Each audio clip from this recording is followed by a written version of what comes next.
Good afternoon, good evening, good morning, depending on where you're joining us from, and welcome to this series of monthly webinars from the Annals of African Surgery. The Annals of African Surgery is a quarterly publication of the Surgical Society of Kenya and is the premier surgical read in the continent. We aim to provide a platform for surgeons from all over the world, especially from the continent, to showcase their surgical work and to be able to discuss scholarly activities. My name is Dr. James Kigera. I'm the editor-in-chief of the Annals of African Surgery, and I'm going to be your host today. We'll give probably another 2 minutes for people to join in, and then we will start. Welcome.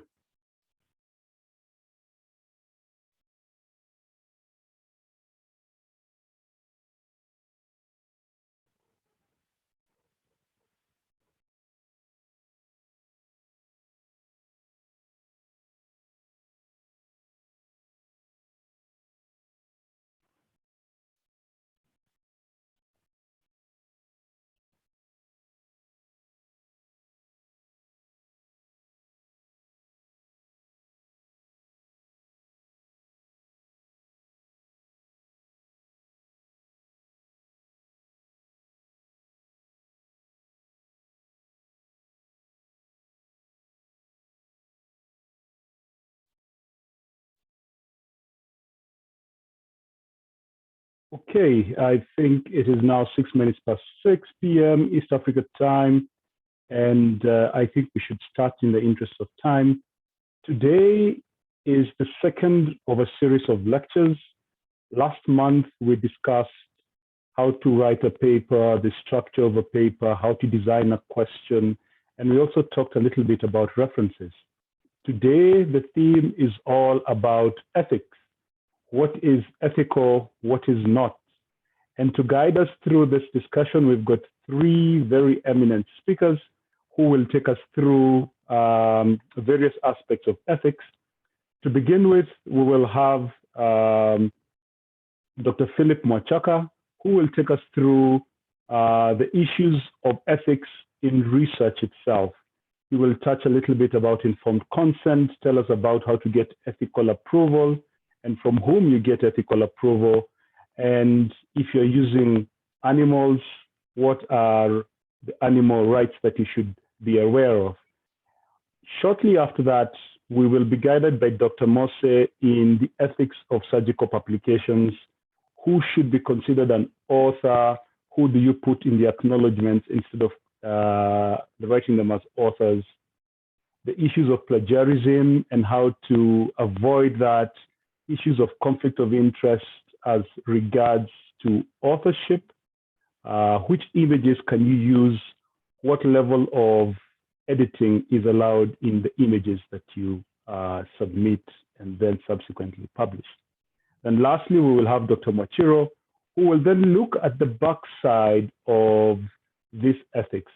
He will look at what are the ethical issues as far as reviewers are concerned. What are the ethical issues as far as editors are concerned? If you submit your paper for a grant, it needs to be reviewed. What are the ethical issues that may arise there? He will also tell us about the conflict of interest statements that all of these people need to submit. So to start it off, let us hear from Dr. Mwachaka. Dr. Mwachaka is a consultant neurosurgeon at the University of Nairobi and the Kenyatta National Hospital. He is a graduate of the Bachelor of Science in Human Anatomy degree, where he graduated with honors. He also holds a master's in human anatomy from the same university. He has authored several hundred publications, and I don't think I exaggerate when I say that. He has supervised several students, and I think he is the right man to let us know what are the ethical issues as far as authorship is concerned. Take it away, Dr. Mwachaka.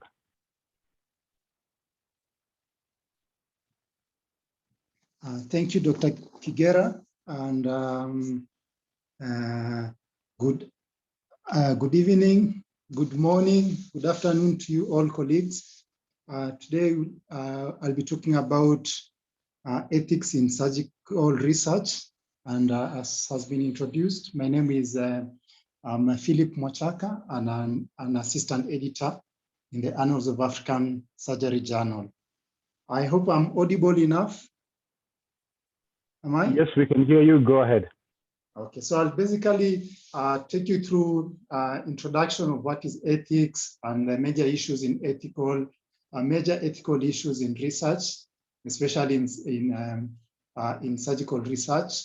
And then we'll talk about issues to do with scientific misconduct and how to avoid that. So basically, ethics is a set of rules that distinguish between acceptable and unacceptable behavior.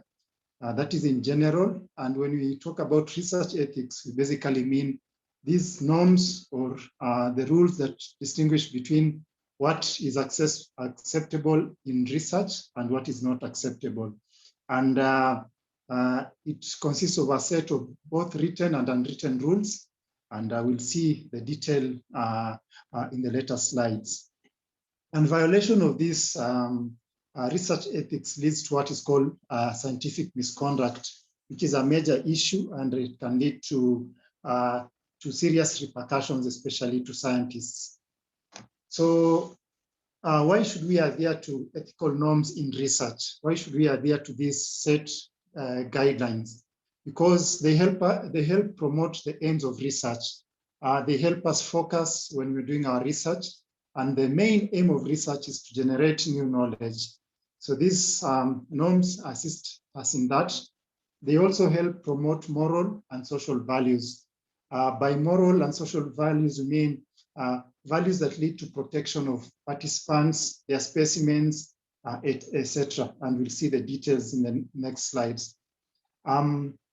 Adhering to these ethical norms also help us as researchers to be accountable to the public, because at the end of the research, we are expected to release our results, and we are also expected to be ready to answer to anything that went through the research. Whether we did anything that was good or wrong, we should be able to answer to the public. And by following these guidelines strictly, then we build the public support for research. And we know research is usually heavily funded by public, through government bodies and non-governmental organizations. So as a researcher who is following ethical norms, then you're likely to attract grants, and this will help in your research. Before you start any research, you must have permission from the ethics, your institutional ethical review board, and that is usually mandatory unless you have waivers. So there are some stakeholders in research that are key in terms of ethics, and these include the participants. So there are some ethical issues that involve the study participants. Are they benefiting from doing this study? Are you coercing them? Are you giving them some monetary? Are you rewarding them through some monetary value, etc.? So those are some ethical issues that we'll be discussing.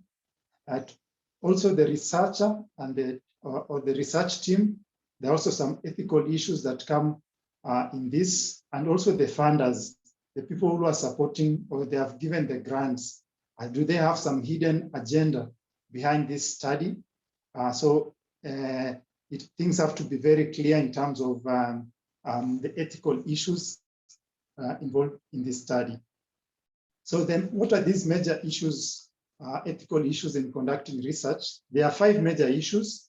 The first one is anonymity and confidentiality, informed consent, beneficence and maleficence, issues to do with vulnerable groups of people, and motivation for scientific misconduct.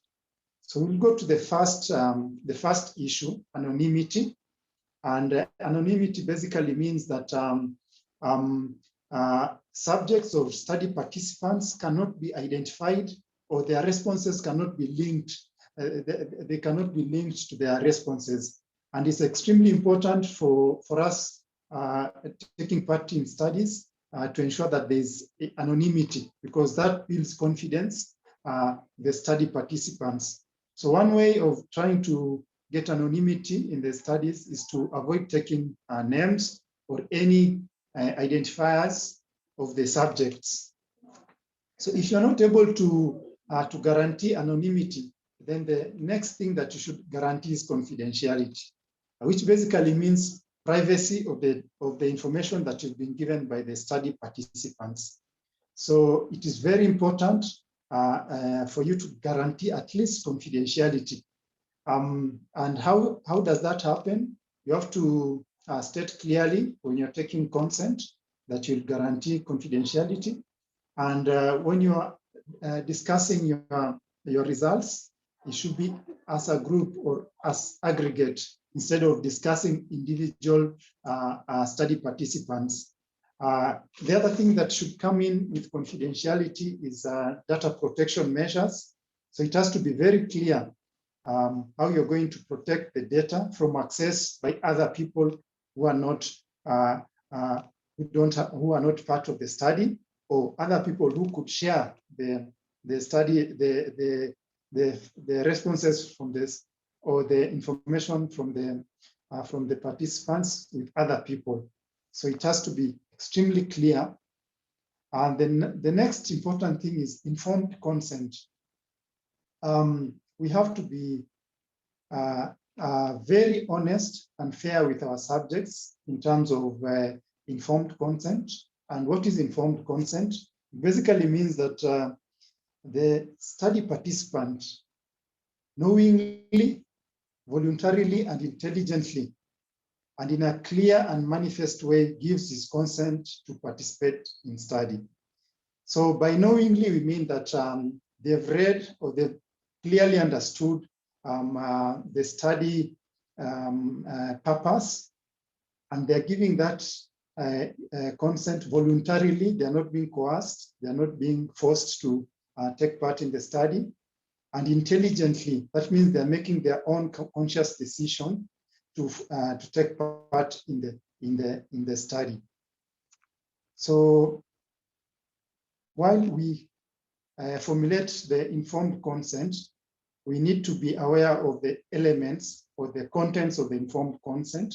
They're extremely important that anytime you submit a proposal to the Ethics Review Board, these are key things that they look at. So you have to have a brief description of the research. So that means the research objectives or the aims, so that the patient can, or the study participant can be able to read and understand. It must also be clear the risks that will be involved in taking part in this study. The risks would be physical risks, could be mental or emotional disturbances or discomforts. It should also be very clear the benefits of the study to the study participants. For example, if you're testing a drug or a new intervention in surgery, so it has to be clear that that is your main benefit, your main aim and the end result of that study. Then it has to be very clear that you have the information collected will be anonymous, and if not, then the data collected should be kept in confidence. You also must make a statement of voluntary participation and voluntary withdrawal, such that at any point the study participant may decide to withdraw from the study, and they should not suffer any repercussions.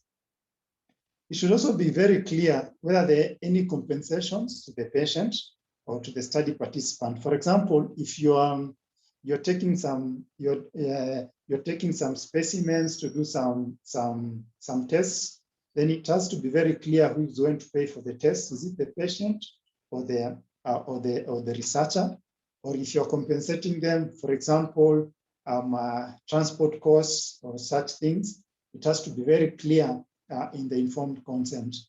Then the other thing that should be extremely clear and detailed would be the contact information of the researcher, including the affiliation, also the contact information of the ethics review board, such that the patient or the study participant can at any time contact the ethics review board in case of any violation of the things that are contained in the informed consent.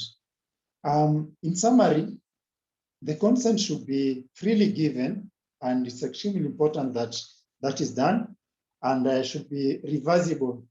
That means that either the participant or the researcher can freely withdraw from the study, and it should be informed. Both parties should be enthusiastic about the study because they've understood the risks, benefits of the study, and the consent should be specific. You should not have a general consent.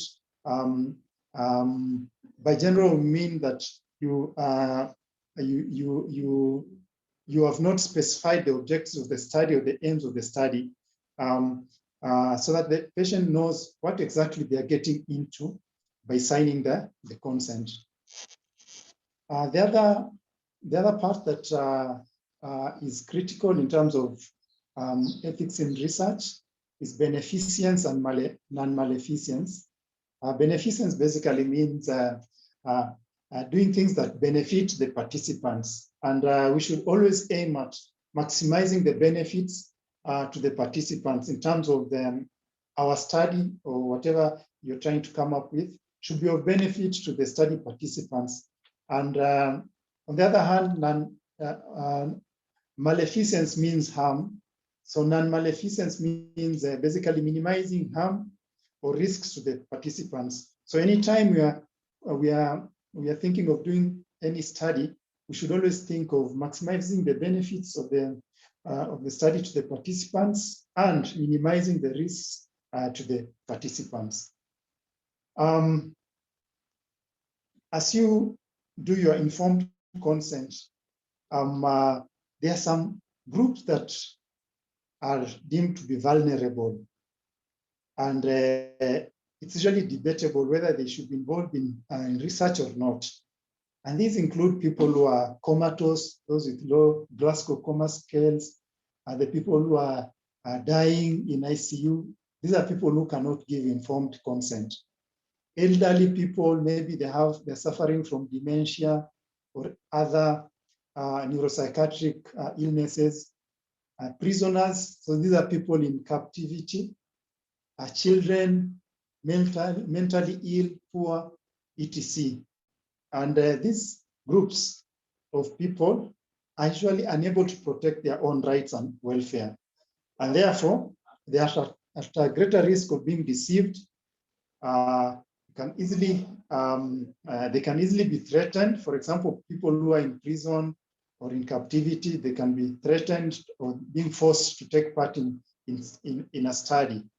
And it's a great debate. So there's always need to have intense analysis of potential risks and benefits of involving these groups of people.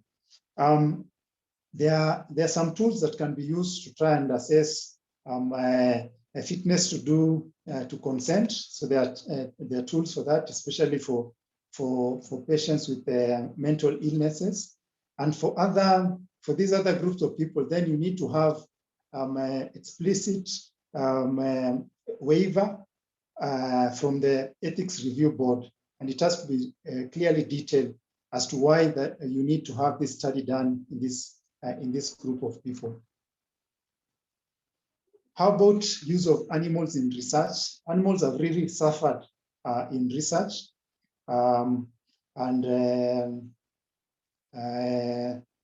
based on these experiences, there are some guidelines on how to use animals in research. And we actually have animal care and use committees at the University of Nairobi. There's such a committee that is based at the Department of Veterinary Anatomy. And there are three main things that we should always look at when you want to do research in animals. First, you need to know that these animals feel pain. They also suffer from all those interventions that you are likely to place on them. So the first thing is to try and see whether you can replace the use of animals with other methods of intervention. For example, just conducting a lab experiment without use of animals. That's one thing. If that is not possible, then the next thing is to try and reduce the number of animals needed to a minimum, so to a bare minimum. And that's why people usually have formulas for calculation of the sample sizes. The third point is to refine tests to cause animals the least amount of distress. And this is something that is usually stressed by the animal care and use committees, that wherever you're going to be handling, to be placing the animals, they should be suffering the least distress. So in the cages where you're placing the animals, the interventions that you're going to be administering, they should have least pain. So you may have to clearly state how you're going to give local anesthesia or general anesthesia to these animals before you do any procedures on them. So finally, we'll talk about scientific misconduct, which is basically a violation of the ethics in research. And this is quite common nowadays.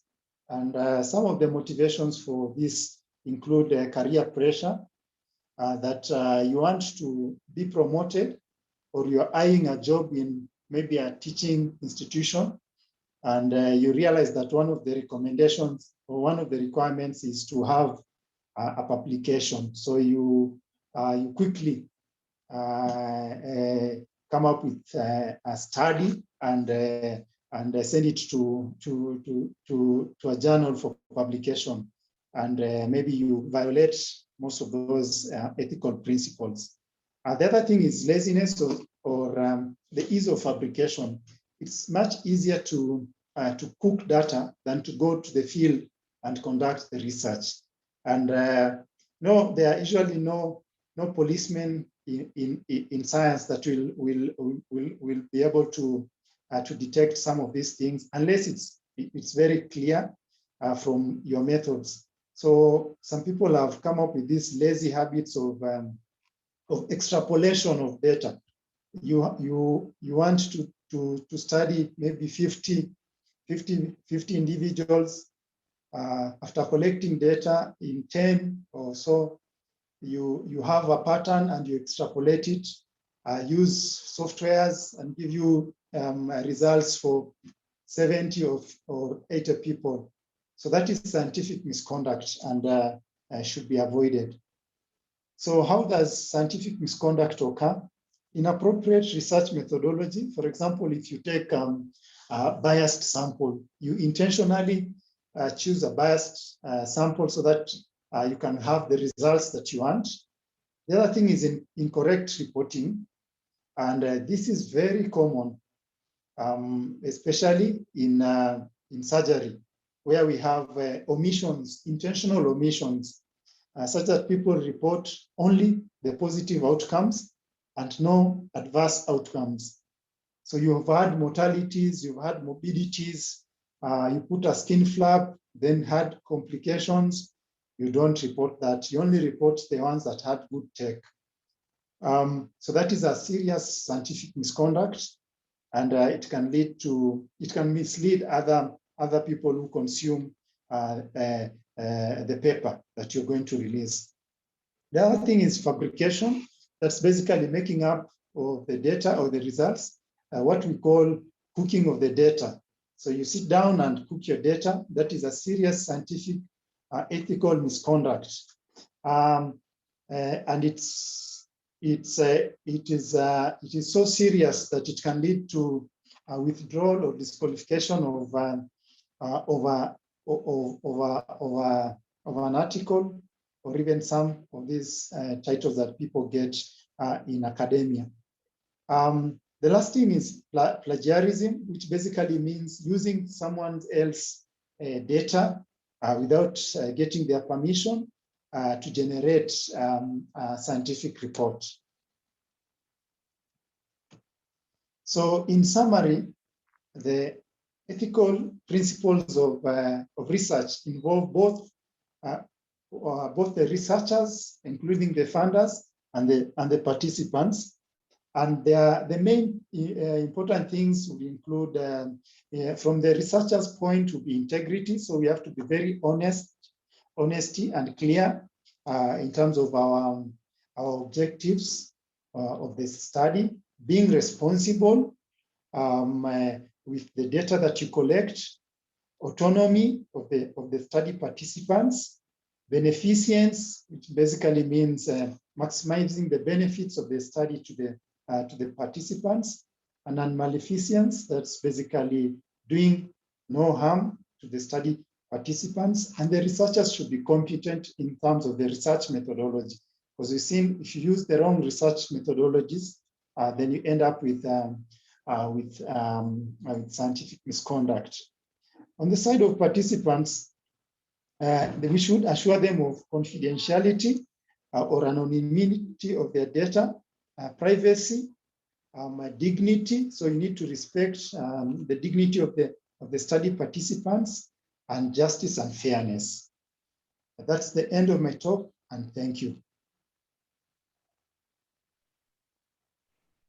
Thank you, Dr. Mwachaka, for that excellent presentation and for taking us through some of those issues, including where to get your informed consent, how to make sure that animals are protected, and then towards the end, letting us know issues related to misconduct.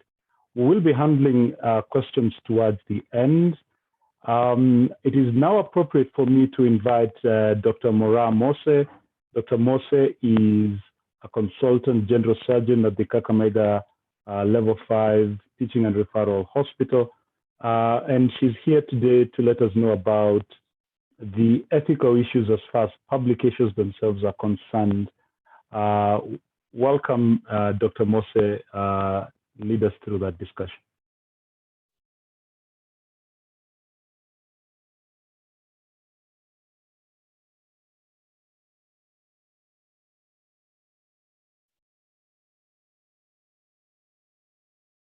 Dr. Mose, waiting for you.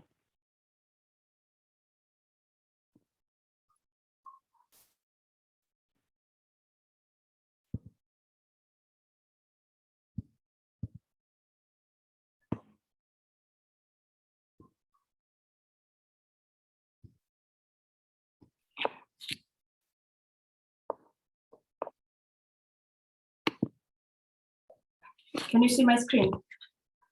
Yes, we can, and we can see you as well. Go ahead. Thank you, Dr. Kigera. I'm Dr. Mose Moraa. I'm an assistant editor at the Annals of African Surgery, and I'll be taking you through publication ethics, plagiarism, authorship, and images.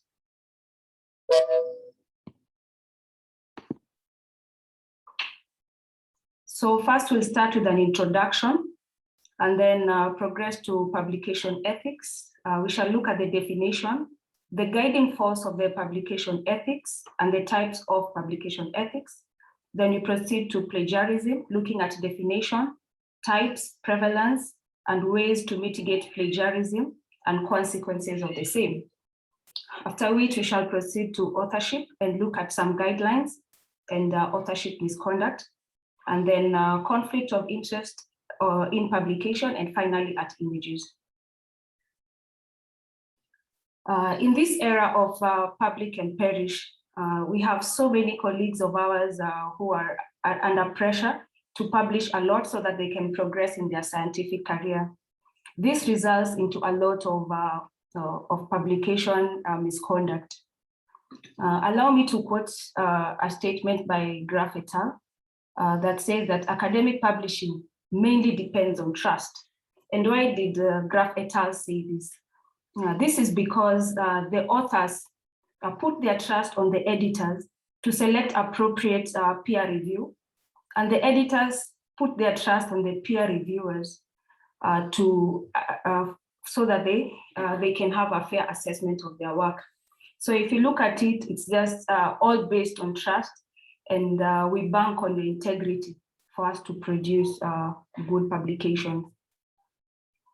The university is generally perceived as a cathedral of learning and as producers of knowledge vital to health and welfare, while the scientists are generally perceived as well-intentioned seekers of truth.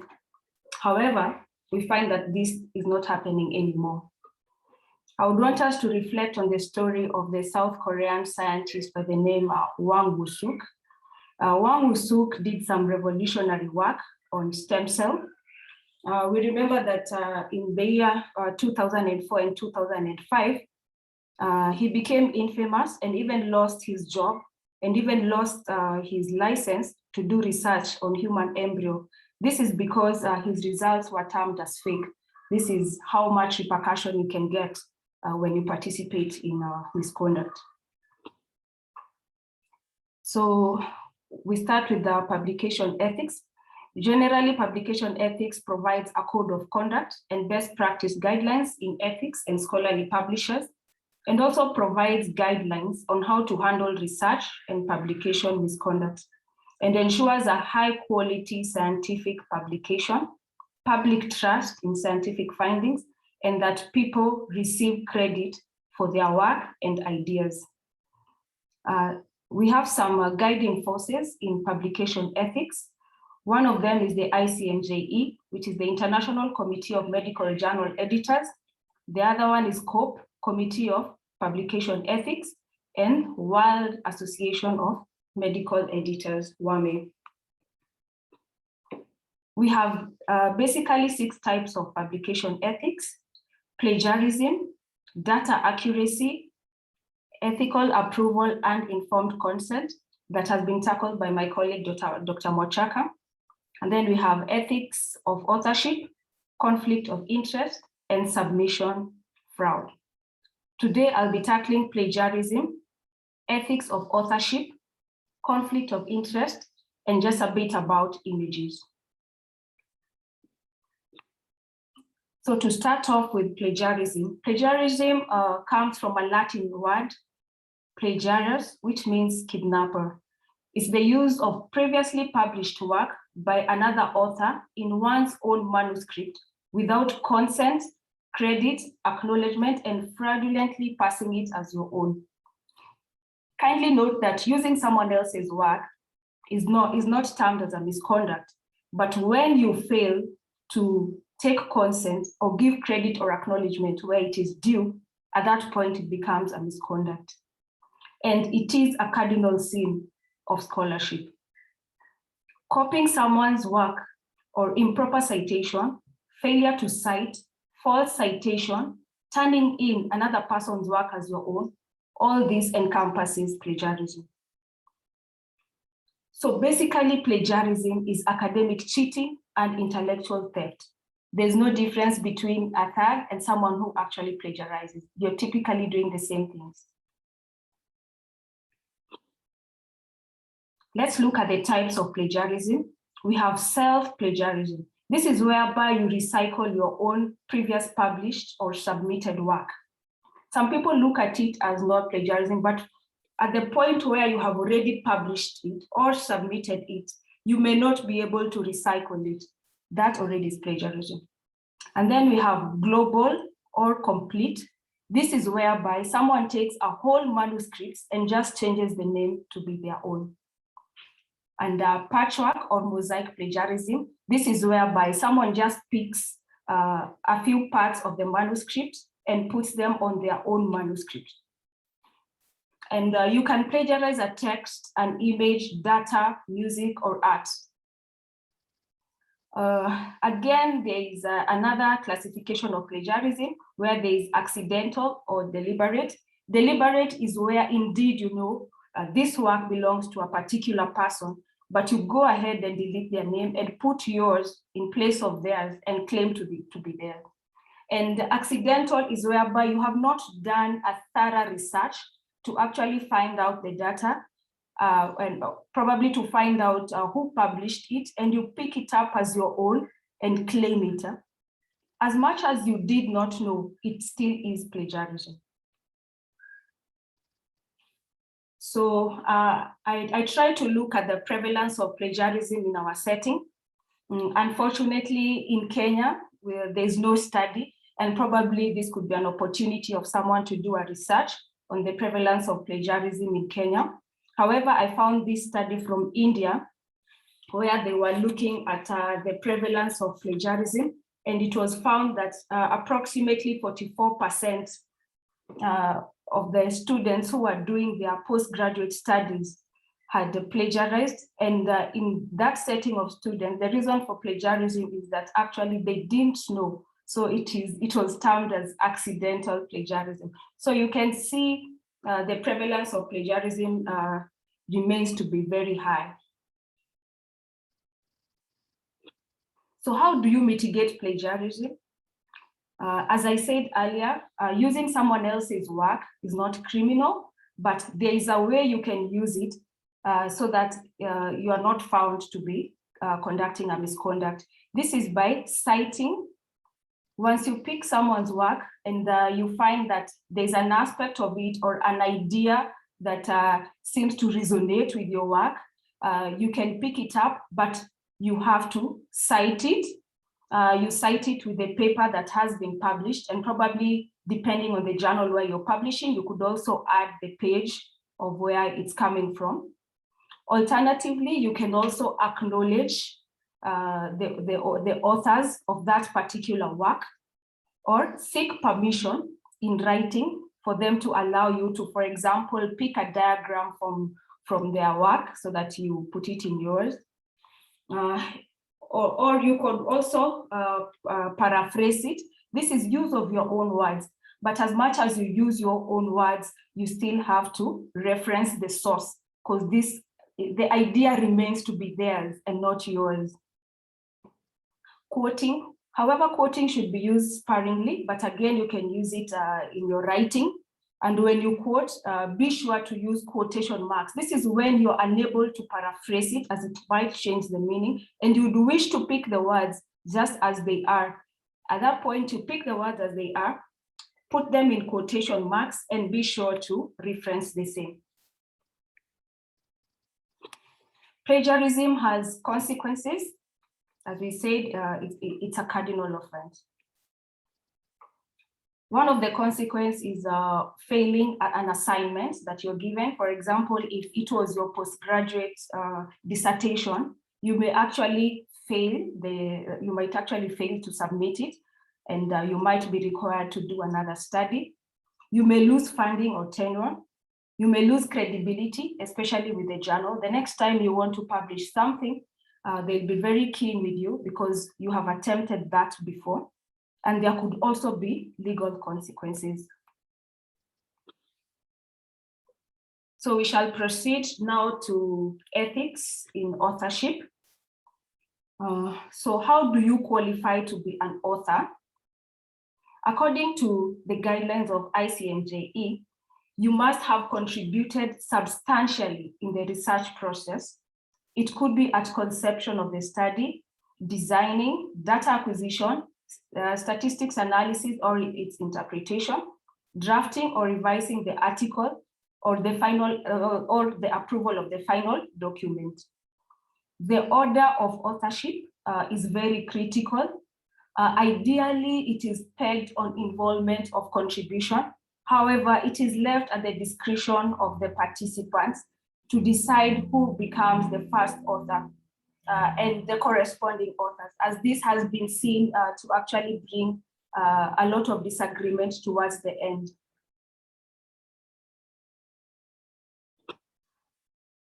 So sometimes you do a study. In this era of collaborations, you do studies with many people, and then once you have done the study, you realize that your name did not appear. And actually some people's name appeared and you are termed just as et al. This has happened a lot, and as such, it is recommended that the issue of authorship be discussed prior to commencement of your study. So what is authorship misconduct? There is ghost authorship. Ghost authorship, this is an author who has contributed substantially in the research process, however, their names are omitted.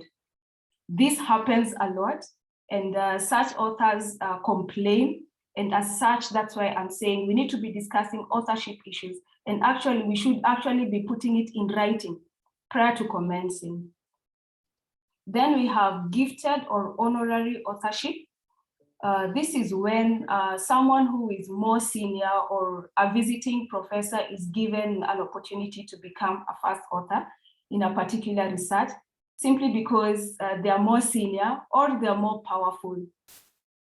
And then we have guest authorship.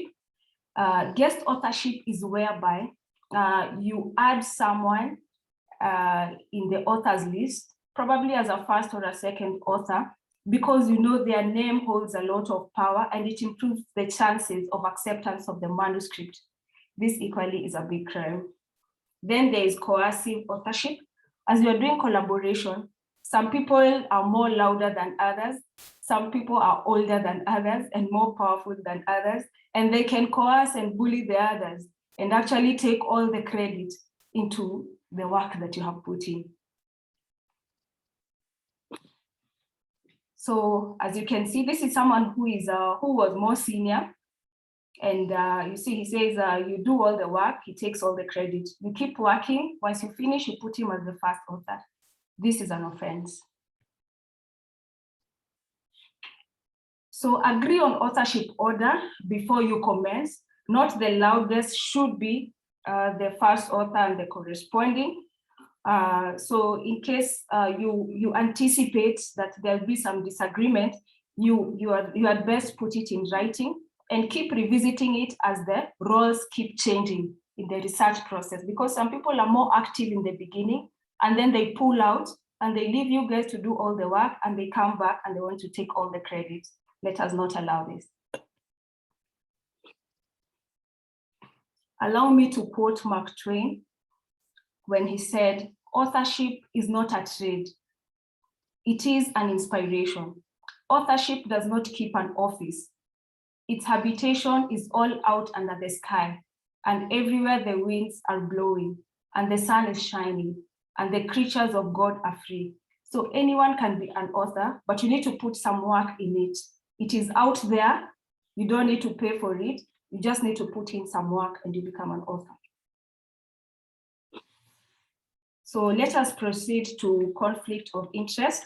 I shall look at conflict of interest in authorship, and my next colleague, Dr. Mwachiro, will look at conflict of interest among editors and peer reviewers.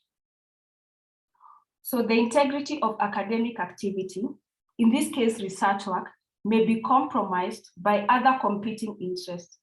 However, the cornerstone of science is that it should be objective and unbiased. For example, when you receive some gains, for example, a promotion, financial, or any type of gain by publishing particular results, it is questionable whether you are compromised because they ask you to publish particular results. Even if you find the answer is yes, they ask you to publish no. So in such a scenario, it is unclear whether you are compromised to actually publish it in that manner, especially if you did not disclose the potential gain that you were given by your sponsors. So COPE guidelines define conflict of interest as arising when authors have interests that are not fully apparent and that may influence the judgment on what is published. When revealed, this could later make the reader feel misled or deceived. While WAME have done a lot of work, especially on conflict of interest, and they have actually published a policy on the same, and they define conflict of interest to exist when a participant in the publication process has a competing interest that could unduly influence his or her responsibility in the publication process. So we have types of conflict of interest in authorship. They could be direct or indirect. Direct is where you receive probably some monetary compensation for publishing particular results. And indirect is whereby they give some incentives in terms of promotion. And then we can also classify them as financial and non-financial. Financial is directly receiving monetary, while non-financial, you could have some shares in the company that has interest in those results. This conflict of interest cannot totally be eliminated, but we can manage it, as this may affect credibility of journals and authors, so we should not allow it to continue. Conflict of interest policy by WAME gives guidelines, but encourages all journals to formulate their own policies. Authors are encouraged to peruse through it prior to submission of their manuscripts.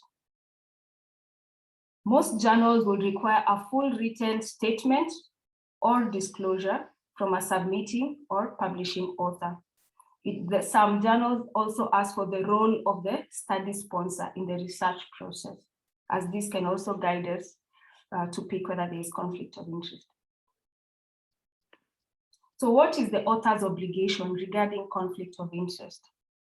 As an author, you should declare all form of sponsorship in any stage of the research process.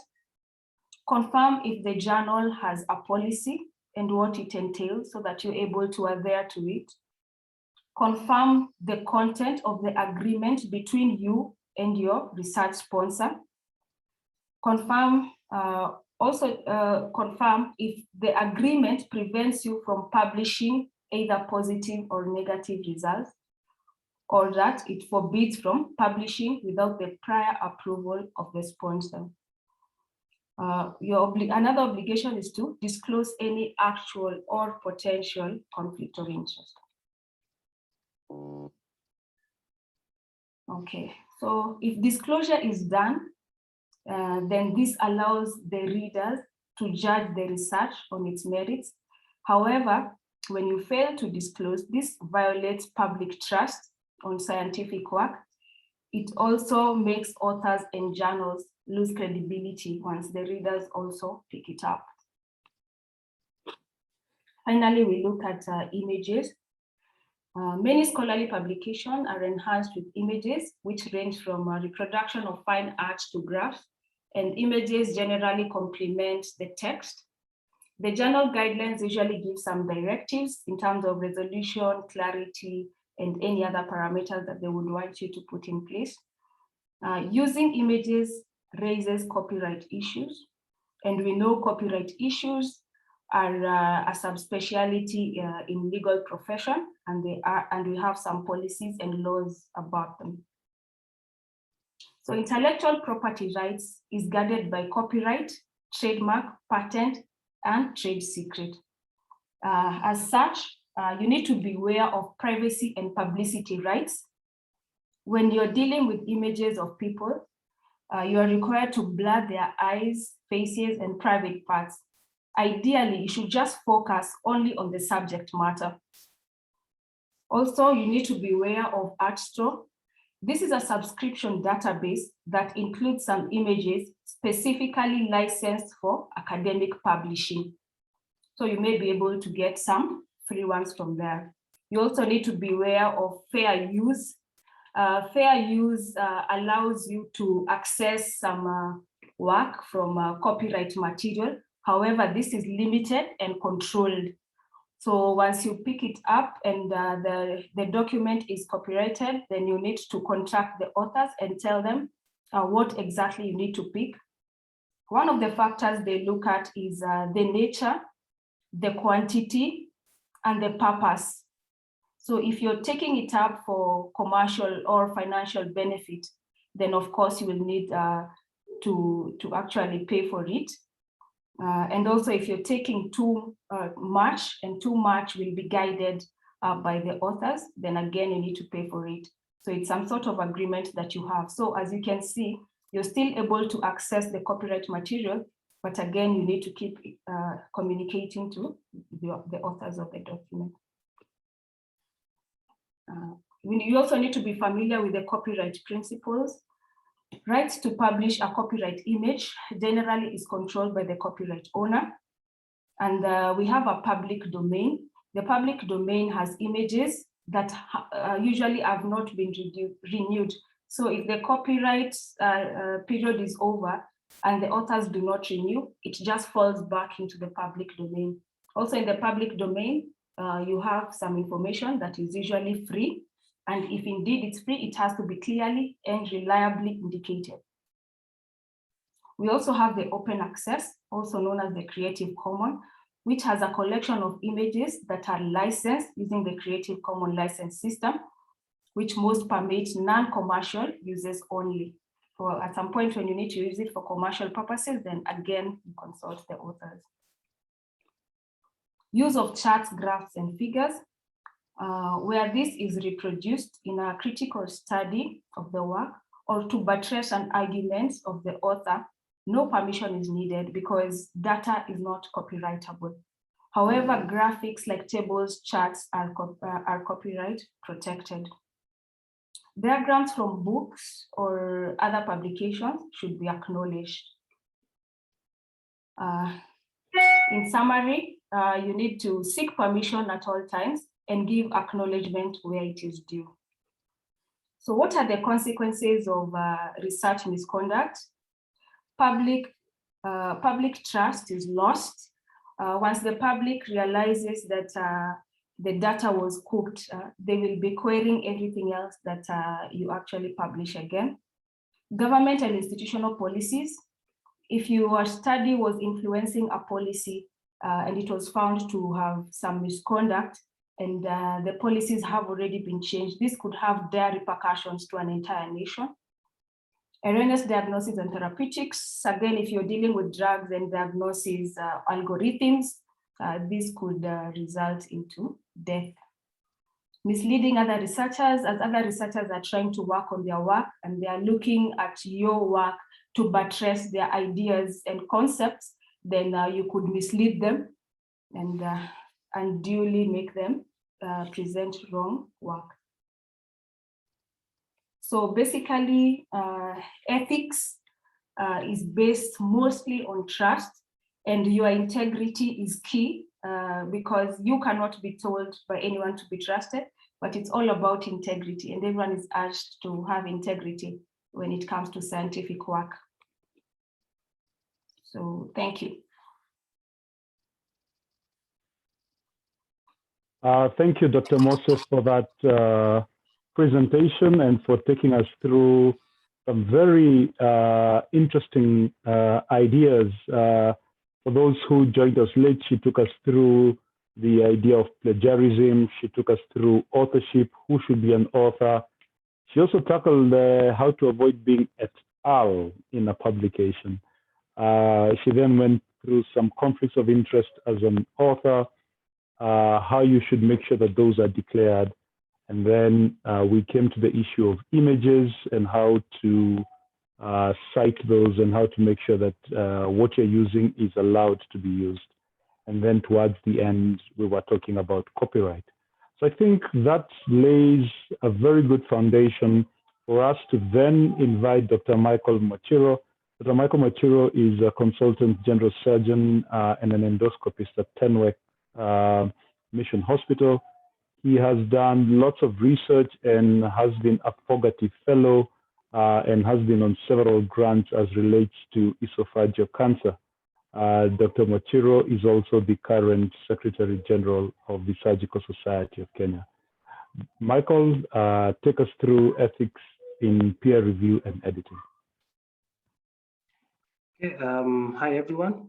I'll be continuing from where Dr. Mose had stopped. And really, this is to just take us through ethics in peer review, editing, grant review processes.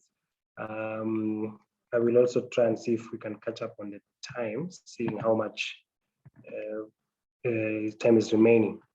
So to set us off going, so peer review is an important element across the world because it offers the opportunity for self regulation. And, you know, most of the people who participate in this, it's usually a great responsibility. In many parts of the world, you may end up doing this as volunteer activity as opposed to being paid. But many people look forward to do this because of the opportunity to be able to offer or participate in that review process. In other setups, there may be some financial compensation because of doing this, and this model changes across different parts of the world, different journals, and different organizations.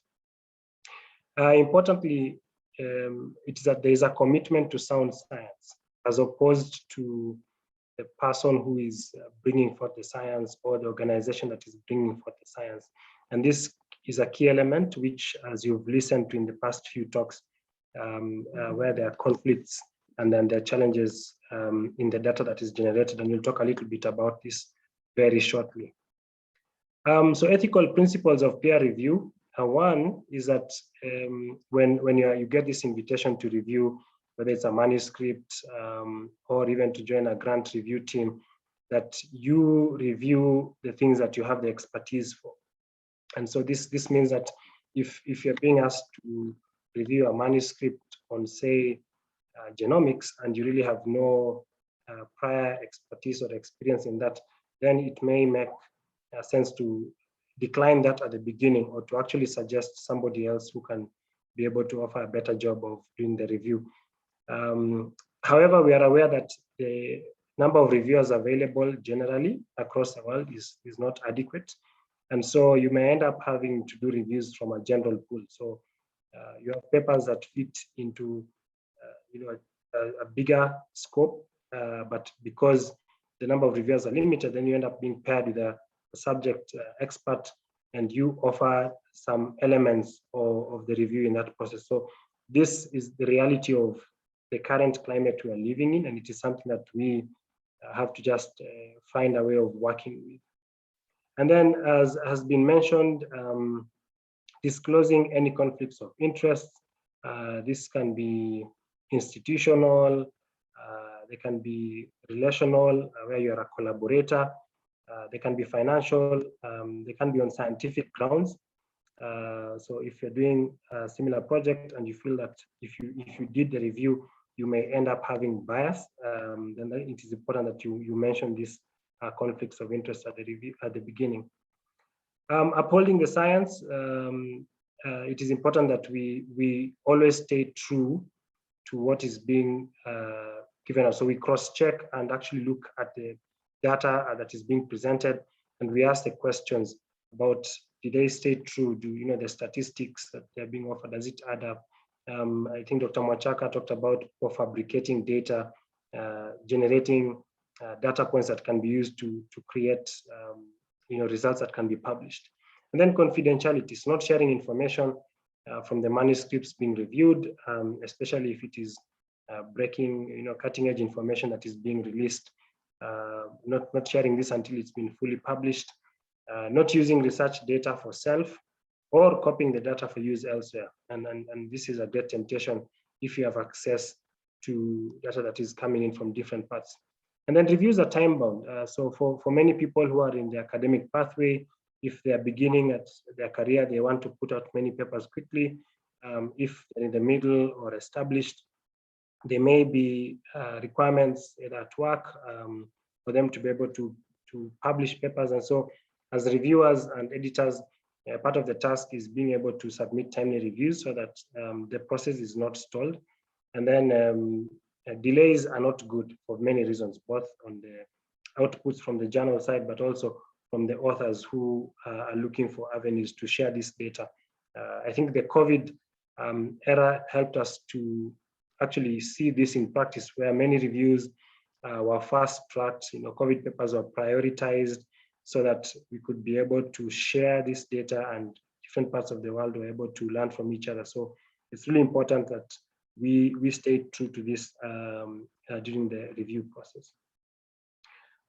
This slide I put separately just to highlight, actually the main thing I wanted to highlight here was when editors submit manuscripts and what happens. So if you're submitting a manuscript either to the same journal that you are an editor for, or to a different journal, How does that work out, and how does the journal handle such things if the associate editor or the editor-in-chief is submitting a manuscript? And so most journals have policies already in place to handle these kind of scenarios, but it is also important that submitting author also declares the conflict, and the editor also declares the conflict of interest if you see it is a paper that is submitted by someone that you've been working closely with. The other conflicts have been discussed already, so I will not dwell much on that because they're pretty much almost the same. So let's look at ethical challenges in the last few minutes here. So if a reviewer is biased, so you did a particular study and now you see it, and you think that the paper that is being submitted could probably have gotten different results, you may have a bias inherently because of the science that you've been carrying out. If you breach the confidentiality, and as Dr. Mose pointed out earlier, if you plagiarize the research that you are reviewing, in that case, it was research that was being submitted as an author, but even on the editorial side, there's still opportunities for plagiarizing data. So I want us to look through some scenarios, and you can put this in the chat, on what you think or what you suggest. So you're reviewing a paper on a project that is very similar to what you're already doing at your institution. You see that they have a conclusion that is very different from what you had already hypothesized in your own project. You know the lead author well, and you want to reach out to him to discuss the paper and to have some potential suggestions. So what do people think about this particular scenario? Would this be ethically allowed for you to email this author and say, hey, I reviewed your paper on these things and I think you could have done ABCD differently? What are the thoughts about that? So you can put answers in the chat. The other scenario is Dr. X is reviewing a paper on a project that is very similar to what his team is already doing. His paper has also been submitted to a different journal. The editor decides to delay submitting a review and recommendation in order to allow time for his own paper to get accepted first.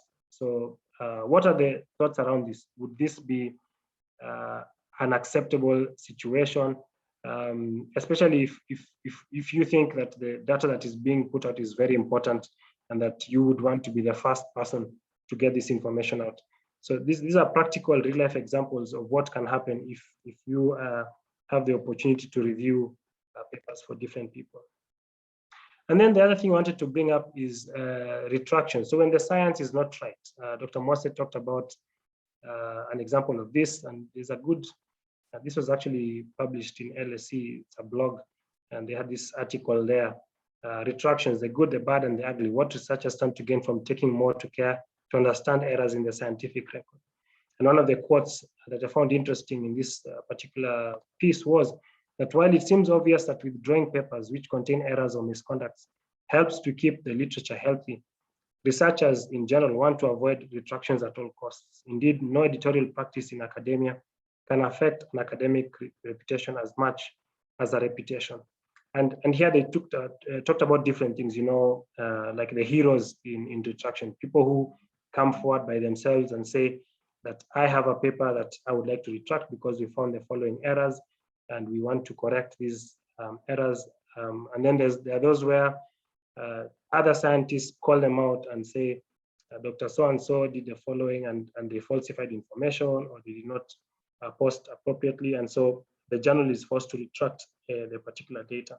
And then the third bit is where the paper itself picks out that there are issues that were raised by the research that was being put out, and they decide to contact the authors and retract the paper. So when the science is not right, as editors, the ethical issues that come up is that we have a duty to be able to flag those issues and work with the authors so that the appropriate information is shared with the public. The last bit I'll talk about is peer review for grants. So the grants process, there's the two sides. If you're applying for a particular grant and you go through the process, depending on which part of the world, which organization that is funding, usually they form a team to review the grants or a section. And so they review the particular grants that have come in, and there are ethical issues that come into play. So when you may not be on a grant study, so if you are named on that application in a major professional role, so either you are the PI, the PD, senior or key personnel, you are project or site coordinator, director, collaborator, mentor, then it may be appropriate that you are not on that particular study section reviewing this grant. If you're a member of, like I got this from the NIH Advisory Council, then usually you're not allowed to be on a grant study section. If you have a direct financial interest, if you or your family member receive a direct financial benefits, whether it's sponsorship, or direct pay or funding or consultancy, then you may not be on the grant study section.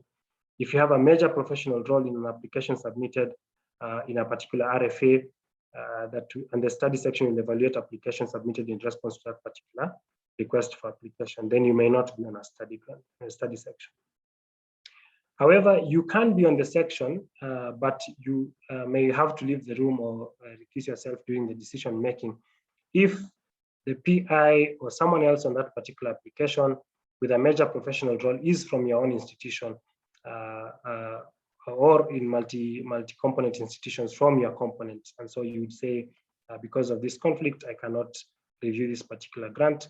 If you're planning a collaboration with anyone with a major professional role on that particular application, which has not yet happened, but is coming, and you know that there's an agreement in place and you are discussing this, then it is appropriate that you do not be present for that review.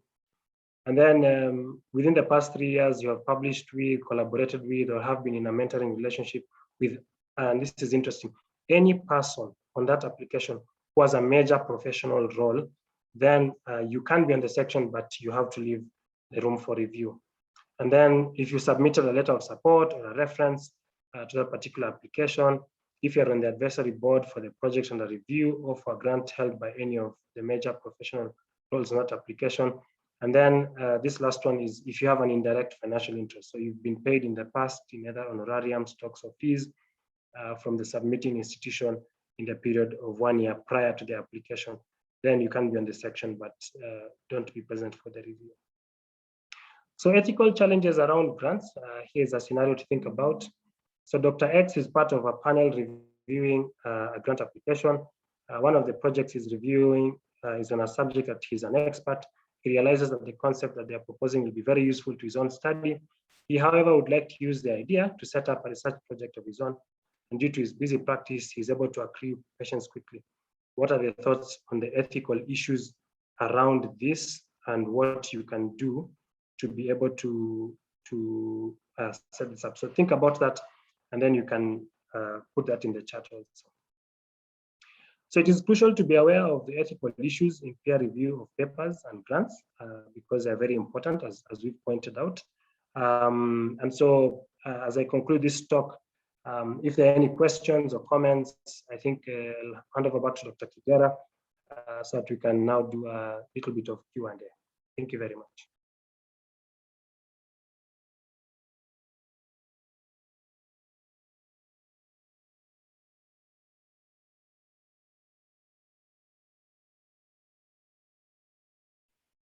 Thanks, Dr. Mwachiro, for that brilliant presentation where you took us through the ethics of peer review, grant review. So, ladies and gentlemen, we now get into the section of Q&A. And before we get into the questions, I want to handle something that was mentioned by Dr. Musa Mohammed.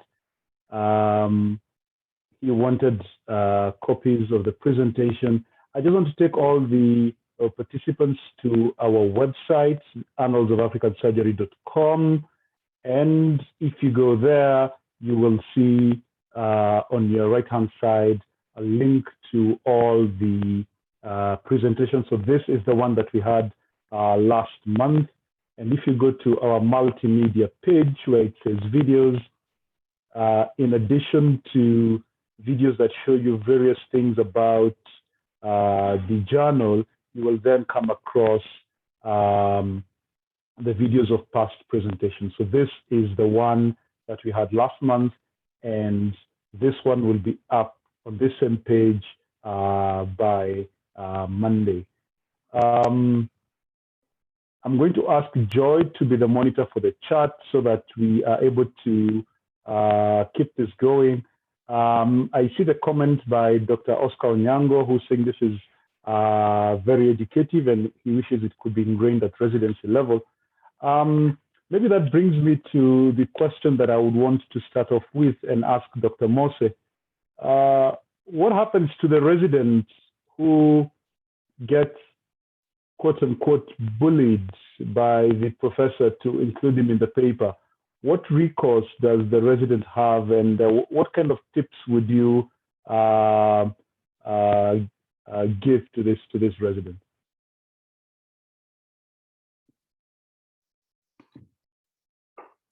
Thank you for that question, Dr. Kigera. On answering your question, the resident who gets bullied ideally should not succumb to the bully. The issue needs to be raised by the head of department, if not the dean. And I'm sure from there it can be picked up and they can be assisted. And again, the dean should be able to protect the residents from any repercussions from the head of department who wants to be the first author. Thanks, Dr. Moraa. So we don't sit on it. I'm seeing a question from Aziz, who's asking about data. When you take part in a collaborative study, do you have equal rights to these data? I don't know whether Michael wants to handle that or Philip.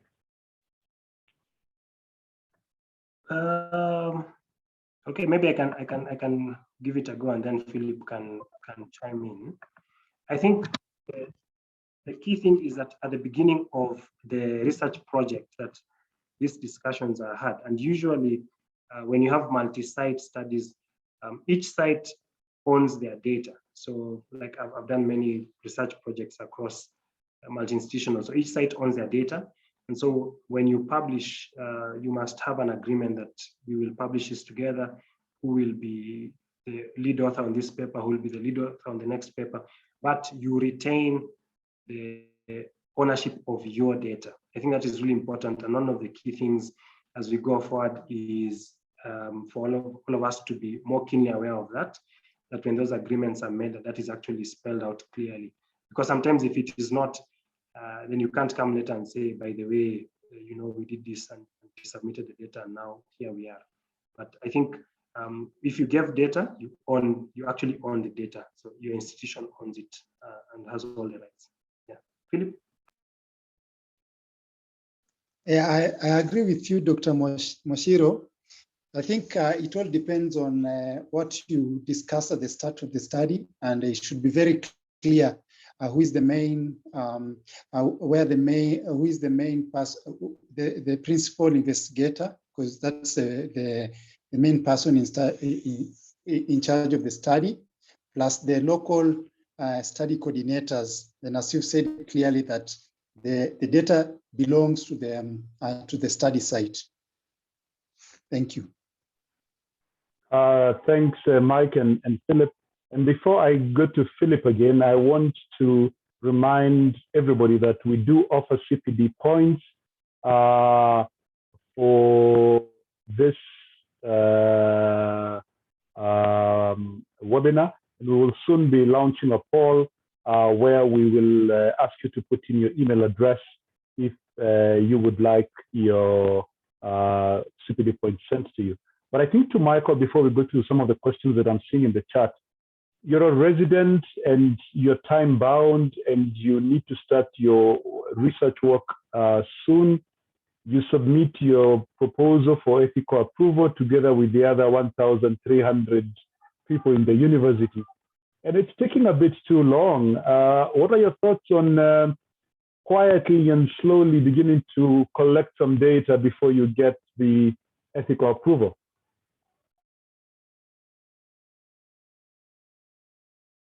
Yeah, so thank you, Dr. Kigera. I think the answer to that one ethically is that research, you cannot do research without getting approval. So unfortunately, even if it takes long, you have to bear with the process. I think what you can do is reach out to the particular ethics review board and explain to them why you need to get your approval quickly, especially for academic programs, and they should be able to help you with that. So yes, I would say get permission first before you start collecting the data. Thank you.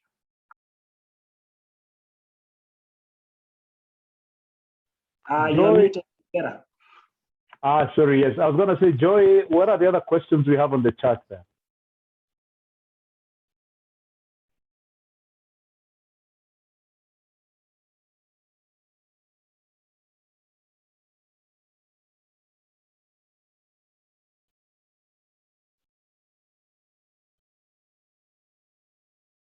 I think Joy disappeared on us. Let's see.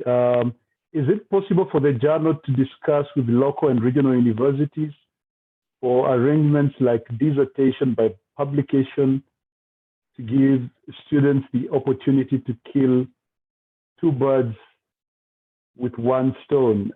Interesting. Michael, maybe you want to comment on this. I think there are certain PhD programs, there are certain postdoc programs that allow you to attain your degree merely by publication.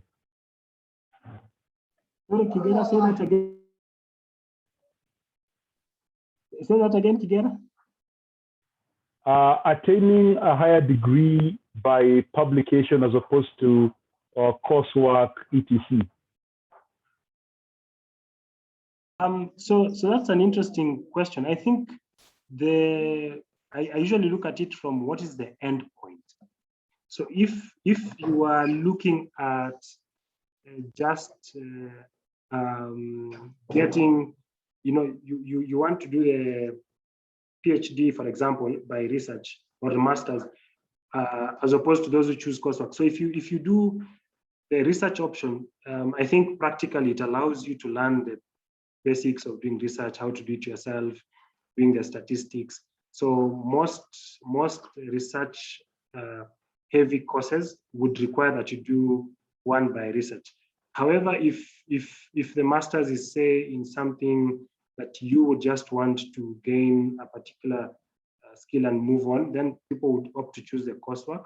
I think it's up to you to decide. But personally, I would say if you are doing research and you're participating in putting output, it helps to do the actual research itself, because then you learn how to do it and to publish and putting together, defending it. So, but that's just my bias. I think it varies depending on your institution and who your teachers are. But yes, so that's what I would say for that particular question. Thank you. Thanks, Michael. To Dr. Mose, what would you say are the limits to how much you can crop, highlight, change the hue for the images that you're going to use in your publication? Thank you, Dr. Kigera.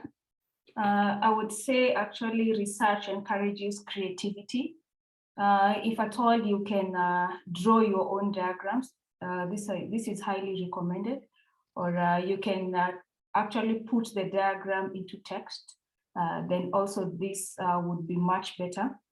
However, any copy paste is already considered plagiarism, and especially if it is copyright secured, then at that point you will need to actually go and seek permission.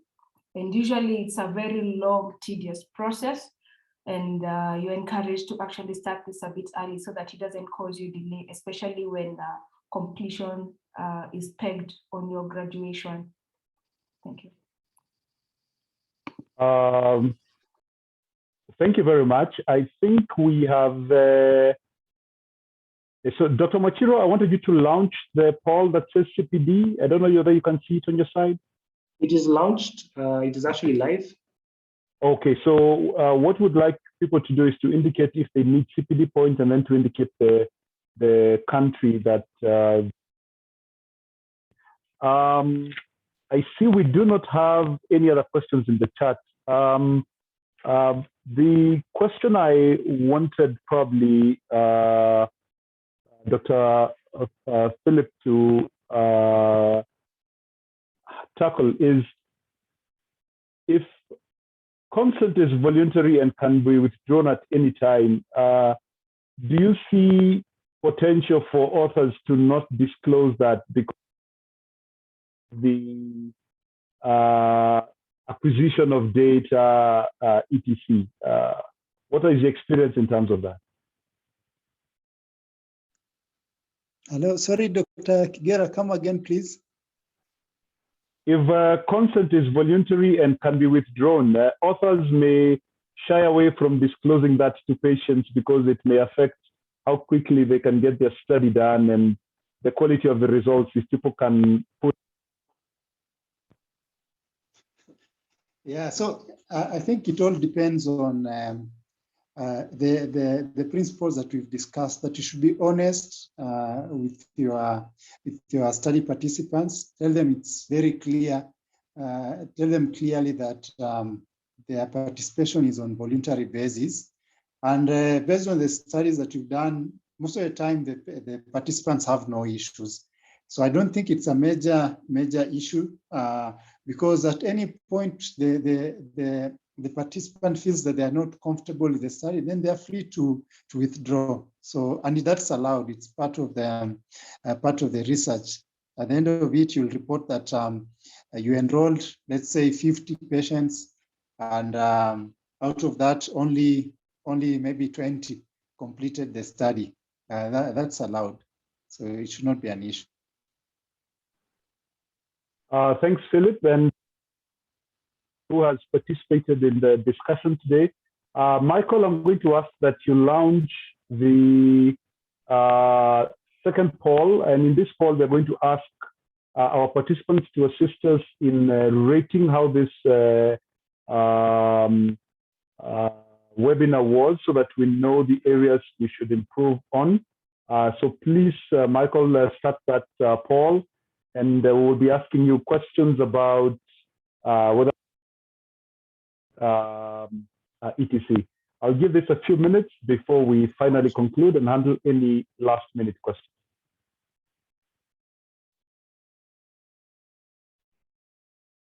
So the first question is asking whether we met the training objectives.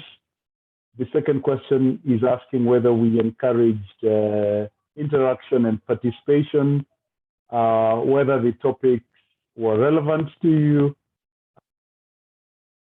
organized and easy to follow, whether this will be useful in your work, do you think the presenters were well prepared, and whether the time that we allocated for this was adequate.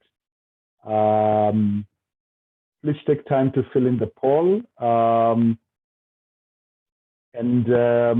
I think I want to begin the conclusion by thanking the presenters, parts of the country, from Kakamega and from here in Nairobi. I want to thank all our participants from all over Africa, and thanks to everyone who was able to participate. This is something that we will be doing monthly, the third Thursday of every month, between 6 p.m. and 7:30 p.m. East Africa time, and we will be sending you the links to attend this meeting. Next session that we will have next month, we will be discussing data and analysis of data. Thank you very much, and have a good evening, and God bless.